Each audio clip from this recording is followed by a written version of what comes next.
So every real estate guru on the internet will tell you that real estate comes with these incredible tax benefits, that the tax benefits alone will create massive wealth for you. Guess what? They ain't lying, but they're also not telling the entire story either. I'm Jordan of the Property Brothers. I'm a W 2 employee, I'm an active real estate investor, and I have been in the game for about 6 years now. So I bought my first rental property thinking that I would get all of these tax benefits. And when I filed my taxes that first year, nothing changed, or at least not what I expected, nor what I was told to expect. And here's the thing, nobody warned me that that was going to happen. Not one time. So today, I'm going to tell you why that happens and what the actual path forward looks like if you are a W 2 investor trying to build wealth through real estate. All right, so here's what nobody tells you. And honestly, I think it's because a lot of people in this space either A, don't know it themselves, or B, they do know it and they just want to gloss over it because it can kind of complicate their sales pitch. Well, look, I'll be honest. We've actually done episodes in the past about the 5 ways that real estate pays. And of course, tax benefits are a part of that conversation. But today, we are going to take a real deep dive into what that actually looks like for W 2 investors specifically. Okay, so I see this stuff like every day on my feeds because I'm in all these little real estate investing communities and I see posts like this constantly. Like, real talk, I just saw one of these today. Like, dude, this one says real estate is this amazing asset class. And, taxes are one of the most overlooked benefits because it allows you to reduce your taxable income, keep more of your money working for you, yada, yada, yada, right? But there's no asterisk, bro. There's no fine print. It's just like, here are all the ways that real estate can benefit you and taxes are one of them. But what does that actually mean? So in the past, I used to read posts like that and think that I was missing something. But turns out I wasn't missing anything. I was just early in the process that someone forgot to mention has a timeline. Because here's the real problem. That person pushing you to invest in real estate strictly for the tax benefits, well, statistically, they haven't had a W 2 paycheck in like forever, years, right? And if I'm really being honest, they've probably have never had a W 2 job.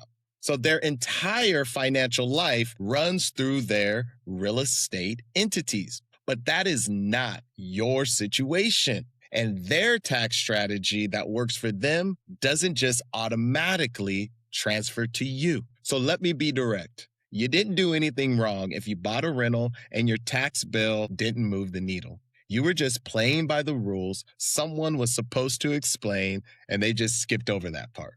Okay, listen. So here's what's actually happening. And I'm going to keep this simple because the IRS does not need to be complicated. They have a simple playbook that rewards people for doing certain activities that the government would otherwise just mess up. So think businesses, think farming and food, and think housing. And this is where you come in. So when you own a rental property, it generates what are called passive losses. So that's depreciation, that's repairs, management fees, mortgage interest. These are all expenses that create a loss on paper. And that loss is real. But your W 2 income, that is what we call active income. So you went to work, you earned that income, you traded your time for money. So the IRS taxes it, your earned income. The IRS treats those like two completely separate buckets, right? And for most W 2 investors, especially starting out, those buckets, they just don't mix. So you've got passive losses sitting in one box right here, and then you've got active W 2 income sitting in another box over here. And the IRS is basically saying that those two sandboxes, they don't play with each other. But those losses, they don't disappear. They just carry forward. Okay. So they stack every single year. And when that time comes, whether you sell your property, whether your income situation changes, or you kind of restructure your entire portfolio at some point, well, then those losses are sitting there ready to work for you. But if you were expecting an immediate reduction in your W 2 tax bill, well, that is the gap nobody explained. Now, there is an exception to what I just told you, and you've probably heard this pushed really hard online before. It's called real estate professional status, or REPS for short. And yes, if you qualify for REPS, you can use those rental losses against your active income. That's the unlock that people are chasing. But here's what the people selling that idea, they usually leave this out. So to qualify for real estate professional status, you need to spend more than 750 hours per year in real estate activities. And you need to have more time in real estate than any other profession you do. So if you're working a full-time W-2 job, bro, that's already 2,000 hours a year before you ever even opened up a single spreadsheet. You would need to document, verifiably, of course, that you spent more hours in real estate than at your job, first and foremost. And furthermore, that no one else, no other person actually spent more time on your real estate than you did. So in that sense, think about property managers, think about contractors, right? So this is not a tax hack.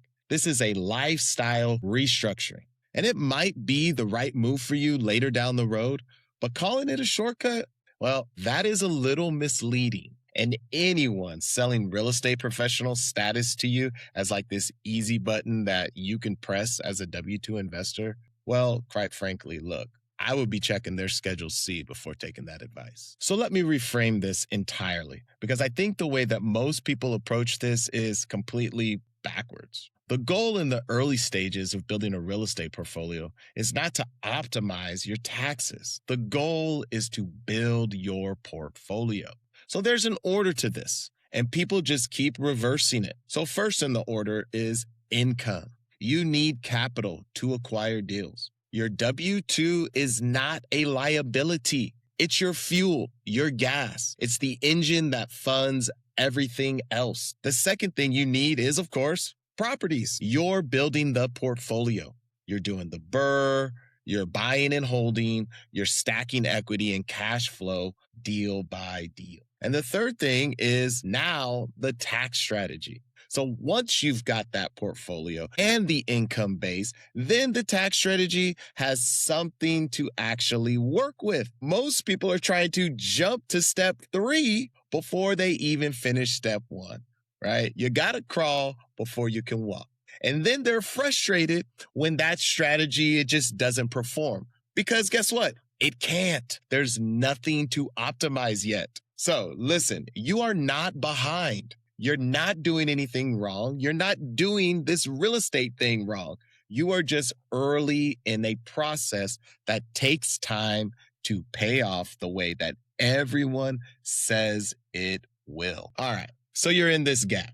You've got a W-2 job. You got maybe 1 or 2 properties, and the tax benefits aren't quite flowing in yet. So what's the actual move right now? So listen.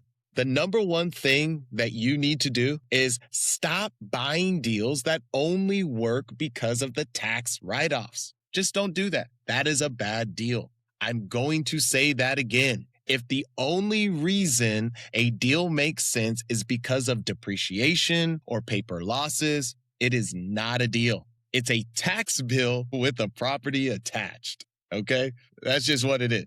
So buy deals that cash flow. Buy deals that make sense on their own fundamentals. The tax benefits, they are a bonus, not a business model. Okay, number 2, this is what you can actually do right now. You need to understand what you are actually building toward. So every passive loss that's carrying forward is future ammunition. Okay, remember, it doesn't go anywhere. So when you eventually sell, when you reposition, when your situation changes, those losses are sitting there waiting. You're not losing them. You are banking them. Okay, so the number three thing that you can do right now that you're in this gap is keep building your income base first and then work backwards to the tax strategy. Don't let the tax tail wag the dog. So, your CPA, they can't build you this real tax strategy if you don't have the portfolio to support it. Get the properties, get the cash flow, then sit down with someone who actually understands real estate taxation, not just someone who files returns, and build the strategy around what you have. Okay. So I had to learn that the hard way. And number four, be honest about where you are in this process. There's no shame in being early. I've been in the game for about 6 years now, and I'm still building toward my full tax picture. So the investors that I know who are genuinely building wealth aren't trying to hack their way to the end. They're doing the work in sequence and they're being patient about it. Okay, look, I'm right there. I get it. I understand. The W-2 gap, it is real, but it's not a dead end. Okay, it ain't over. It's just a phase. And if you know it's coming, then you can plan around it instead of being blindsided by it. All right. So, yes, real estate gives you real tax advantages. We've established this, right? And of course, I'm not here to talk you out of the strategy. I'm using it myself right now while I'm still a W-2 investor.